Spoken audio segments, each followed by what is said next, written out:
let's talk about the essential streaming settings that you want to have for your live stream. Let me just resize my screen just for you to see, to be able to see more of our OBS.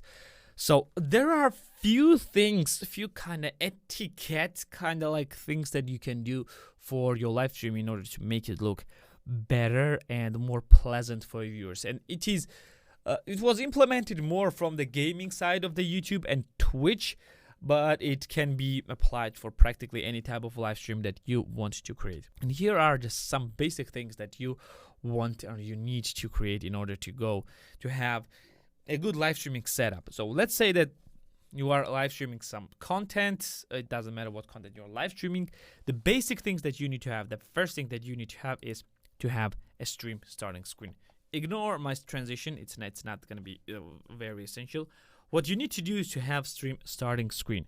This is an example of the stream starting. You don't have to do it exactly like this is, but you need to have something like that, meaning that shows you the information that the stream is starting. You can have a timer if you want. If you want, this is not necessary because having a 5-minute timer actually repels a lot of people. This is the 5-minute timer that I use for myself. Usually I start streaming when the timer is near the end, like when 1 minute or less. It will show you the basic information about the stream. I have a video on the background which is looping.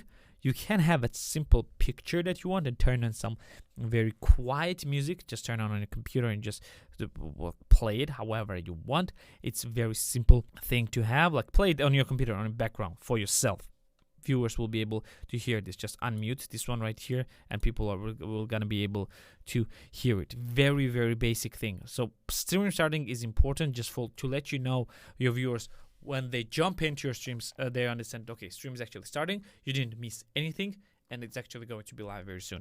You can add a chat if you want to be shown on the screen for the people to just let themselves being able to be seen by everyone. They can chat and now their message will be saved forever in the video, which is very, very great thing for a lot of people, and just people are just enjoying to see things like that. And it just encourages engagement and just gives your live stream a bit more value for itself. Next thing that you need to create is intermission or just chatting screen. This is when you are, you need this one when you are focusing on literal communications with your chat, with your viewers, and not on the content itself. But this is made for communication, like answering the questions, not showing a lot of this is the things when your face is more important than things that you show. Here I have the similar background as you can see in the video. Again, you can have it just a photo. I have a photo frame. Again, you don't even need that, but you need to have your video inside of this frame. This just to show you that this is where your video is, just chatting, or you can say question time or whatever you want to call it, you can call it, and you can have even chat right here. Just try to face the chat this way on your video it would be like more natural. Don't face outwards because it's very unnatural, and to be fair, it is kind of like some subconsciously unpleasant for the viewers. When you're facing the chat, people will feel like you're reading the chat and answering the questions. You can display any additional information that you have here, or alternatively, you can just have an entire screen, fill your face, and just write a different text on your face if you want. Not on your face, like meaning on your camera source, whatever you want. Next is if you do, like for me, like it's a game screen. For you, it may be a presentation screen, whatever you want. Just have a video. If you want your video to be shown, like have a separate corner frame for yourself. And other than that, it will be fully filled with your content itself. Don't forget, this is the main content consumption place where you either play or show different things.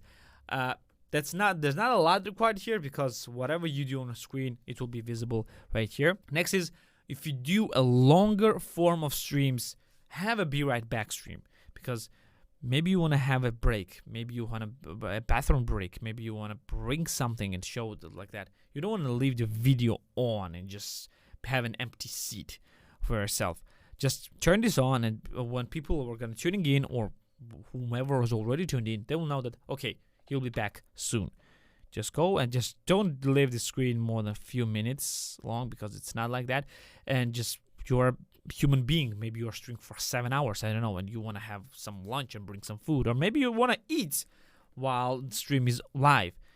Don't worry, just have the screen always all for yourself. And the last but not least is stream ending screen. Just to let people know who are tuning in or who are tuning in, the stream is actually ending, and there will be no longer any new content coming into the stream. And just, yeah, you can just turn it off now. That's what does it mean? You will not just abruptly turn it off. People will go, what the hell happened? People will feel like, okay, maybe his stream is off. Maybe he'll be back soon.